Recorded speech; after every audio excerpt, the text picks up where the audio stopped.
B2B channel देखने वाले सारे साथियों ने मित्र राठी की ओर से जय भीम जय भारत। साथियों, आज मैं हांसी में मौजूद हूँ लघु सचिवालय के अंदर। और कल आपने एक वीडियो देखी होगी हमारे चैनल पर कि हिसार के क्षेत्र का एक गांव है जहां पर एक 11 साल की ऐसी समाज की एक लड़की के साथ स्कूल के चपरासी के द्वारा दुराचार का एक मामला सामने आया है। और आज हम उसी के पूरी बात जानने के लिए यहाँ आए हैं। और आज हम जो इस मामले के मुख्य एडवोकेट है, एडवोकेट रजत कलसन जी, आज उनसे जानेंगे कि पूरा मामला क्या है और किस प्रकार से अभी तक इस मामले में कार्रवाई हुई है। तो इससे पहले आप वीडियो को ज़्यादा से ज़्यादा लाइक, कमेंट, शेयर और चैनल को ज़्यादा से ज़्यादा सब्सक्राइब करें। तो जय भीम सर। जय भीम भाई साहब। तो सर, कल एक मामला सुनने में आया था हांसी के अंदर, पिछले कुछ दिन पहले की घटना हो गई है। एक नाबालिग बच्ची के साथ छेड़खानी का मामला सामने आया था और कल आपने यहाँ पर प्रोटेस्ट भी किया हुआ था। तो क्या कुछ मामला है, पूरा मामला क्या कुछ रहे? देखिए, नाबालिग बच्ची के साथ छेड़खानी का मामला नहीं है, रेप का मामला है। और गांव का नाम मैं ले नहीं सकता। और हांसी एरिया का ही गांव है। और वहाँ के सरकारी स्कूल में एक उम्रदराज चपरासी है। और बच्ची जो है एससी समाज की है और 11 साल की है, 7वीं कक्षा की छात्रा है। उस बच्ची के साथ उस चपरासी ने उसको कमरे में बुला के लड्डू वुड्डू खिलाने के बहाने उसके साथ गलत काम किया, छेड़खानी की धमकी दी उसको।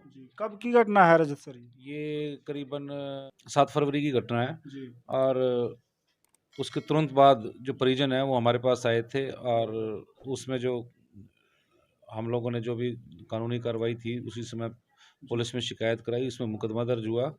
और जो पहले मैं घटना बता रहा था कि आपको, बच्चे को लड्डू खिलाने के बहाने उसने बच्ची के साथ गलत काम किया।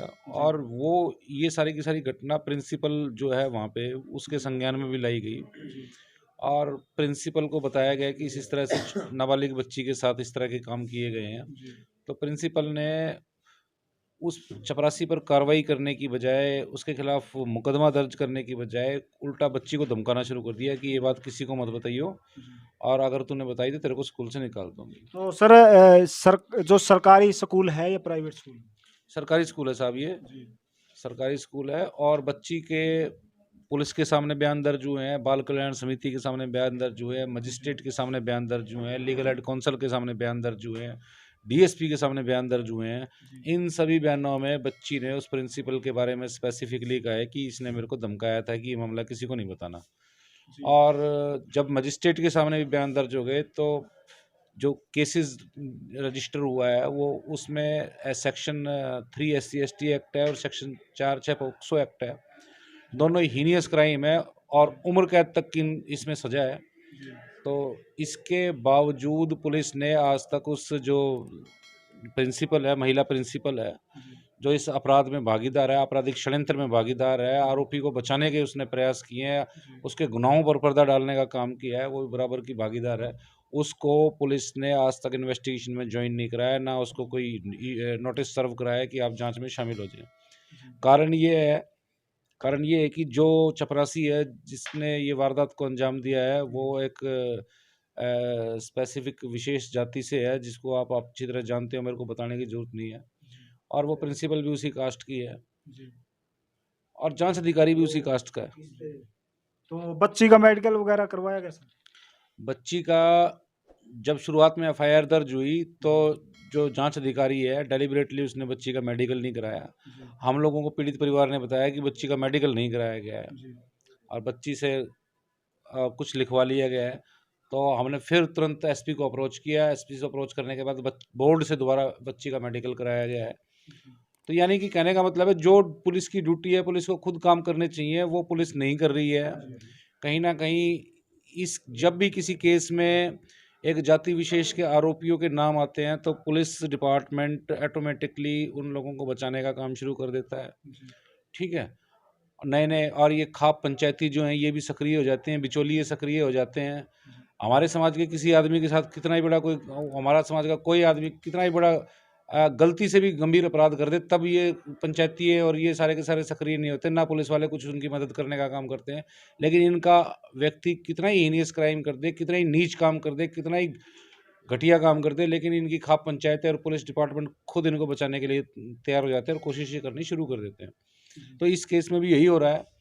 और वैसे हरियाणा पुलिस का एक चाल चलन रहा है, और हरियाणा पुलिस का कंडक्ट यही रहा है शुरू से लेकर और अब तक कि भाई ये एक जाति विशेष के इसमें अधिकारी भरे हुए हैं, और ये जो पुलिस है जाति देख कर कार्रवाई करती है। अगर इनको लगे कि अपराधी दलित कम्युनिटी का है तो ये उसको उसी टाइम रगड़ देते हैं, अगर उनको लगे अपराधी जो है किसी विशेष जाति का है तो ये उसी समय उसको बचाने का प्रयास शुरू कर देते हैं। तो इस तरह की बहुत धांधलेबाजी हो रही है, भेदभाव हो रहा है, डिस्क्रिमिनेशन हो रहा है, कानून का उल्लंघन, संविधान का उल्लंघन सरेआम इन लोगों द्वारा, पुलिस डिपार्टमेंट द्वारा किया जा रहा है। छोटी-छोटी बच्चियों के साथ छेड़खानी, रेप, उनकी आबरू लूटी जा रही है। अरे बीजेपी का राज है और ये कहते हैं कि भाई हम बेटी बचाने और बेटी पढ़ाने का काम करते हैं, और यहाँ तो है ना बेटियों, इन्होंने स्कूल के हेड के तौर पर जो लोग बिठाए हुए हैं स्कूल में, जो वही बच्चियों को बर्बाद करने का काम कर रहे हैं और पुलिस उनको बचाने का काम कर रही है। बहुत ही ज़्यादा जंगल राज की स्थिति है। हमारे जो लोग हैं, मेरा तो यही संदेश है कि अपनी बच्चियों का विशेष ख्याल रखें, खुद उनको बचाने का काम करें, अपने बच्चियों को सर्विलेंस पे रखें और इन लोगों के स्कूल के भरोसे ना छोड़ें। ये तो हमारी छोटी-छोटी बच्चियों को चारा समझने का काम कर रहे हैं। और उस मैडम का अगर आप कंडक्ट देखो तो वो तो एक तरह से उस प्रिंसिपल को जो प्रिंसिपल है, वो प्रिंसिपल तो उस चपरासी ये गलत कामों को पर्दा डालने का काम कर रही है। और हमने ये भी सुना है कि उस चपरासी ने पहले भी स्कूल की कई बच्चियों के साथ गलत काम किया है और इस प्रिंसिपल ने कोई भी मुकदमा दर्ज नहीं होने दिया। तो सर ऐसे समय में देखो कई जो धर्मगुरु होते हैं वो भी कहते हैं कि कई बार महिलाओं के पहनावे को लेकर बात कही जाती है, तो देखा जाता है कि छोटी छोटी बच्चियों के साथ इस तरह की अमानवीय घटनाएं होती है। देखिए, सारा का सारा जो कसूर है वो कहीं ना कहीं धर्म का ही है, ठीक है। और पहनावे की जहाँ तक धर्मगुरुओं के फतवे की बात है, अब छोटी बच्ची 11 साल की बच्ची के पहनावे के बारे में हम लोग क्या बात करेंगे, ठीक है। बिल्कुल छोटी बच्ची है, जो माँ बाप ने दे दिया उसने वो पहन लिया, ठीक है। हम तो उस पर ये भी नहीं कह सकते कि उसने कोई भड़काऊ ड्रेस पहन रखी थी या कुछ इस तरह की ड्रेस पहन रखी थी। और कोई भी महिला किसी भी तरह की ड्रेस पहने, ये उसका विशेषाधिकार है, उसको लीगल राइट है, कॉन्स्टिट्यूशनल राइट है। मैं हूँ, आप हूँ, या कोई सरकार हो या कोई धर्मगुरु हो या पंचायत हो, किसी को कोई राइट नहीं है कि कौन कैसे कपड़े पहने, वो उसका अपना खुद का मनमर्जी है। तो कुल मिला के बात ये निकल के आ रही है कि कॉन्स्टिट्यूशन लागू होने के इतने साल बाद भी देश की सरकारें जो हैं कॉन्स्टिट्यूशनल के जो महिला और एससी समाज और अल्पसंख्यकों के पक्षधर प्रावधान है उनको कहीं ना कहीं फेल करने का काम किया जा रहा है। और पुलिस को और लॉ इन्फोर्समेंट एजेंसीज जो हैं उनको कहा जा रहा है कि इन प्रावधानों को किसी न किसी तरीके से साइलेंट रखें, इस पे निष्क्रिय रहें और इन पे कार्रवाई ना करें। इसी के चलते इस तरह की घटनाएं जो हैं बहुत ज़्यादा बढ़ी हैं। नहीं तो निर्भया का केस के बाद जिस तरह से एक बार पूरा देश में उबाल आया था, ठीक है, वो कहीं देखने को नहीं मिल रहा है क्योंकि एसी समाज से है। जी, तो पीड़ित पक्ष की क्या मांग है सर? अभी पीड़ित पक्ष की यही मांग है कि हमारी छोटी सी बच्ची के साथ इतनी बड़ी घटना हो गई है। उस बच्चे के खिलौने से खेलने के दिन है, किताबें पढ़ने के दिन है, और वो बच्ची कोर्टों में, थानों में, कचहरियों में, डॉक्टर के पास, उसको तो इस क्राइम का नेचर का भी नहीं पता उस बच्ची को कि भी उसके साथ एक्चुअली हुआ क्या है, ठीक है। और ऊपर से ये जो समाज के ठेकेदार बनते हैं कि भाई हाँ हम हरियाणा को चलाने का काम करते हैं, अपने आप को पैरेलल गवर्नमेंट मानते हैं, पैरेलल जुडिशरी मानते हैं, खाप पंचायत वाले, इन लोगों को शर्म इस बात की आनी चाहिए कि भाई इस तरह के केस में वो लोग पंचायत लेके पीड़ित परिवार के पास आ रहे हैं कि कोई बात नहीं, हम पंचायत में बैठ के समझौता करा देते हैं और उसको है ना 4 जूते मार के उसको सजा दे देंगे, पंचायत के तौर पे उसको सजा दे देंगे।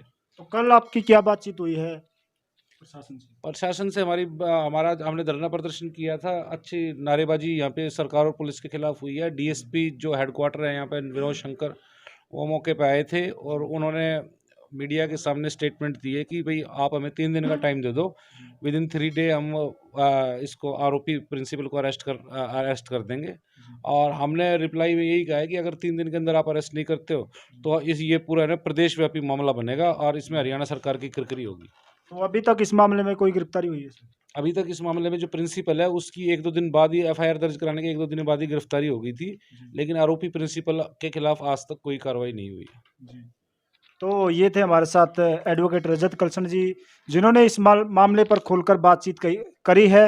और 3 दिन का जो प्रशासन ने अल्टीमेटम दिया था, उसके बाद इन्होंने बताया है कि एक बड़े स्तर पर यहाँ पर धरना प्रदर्शन किया जाएगा, ताकि पीड़ित परिवार है जो उसकी हर संभव मदद की जाए और पीड़िता को पूरा न्याय मिल सके। तो वीडियो को ज़्यादा से ज़्यादा लाइक, कमेंट और चैनल को ज़्यादा से ज़्यादा सब्सक्राइब करें। तो बने रहिए मेरे साथ। जय भीम, जय भारत।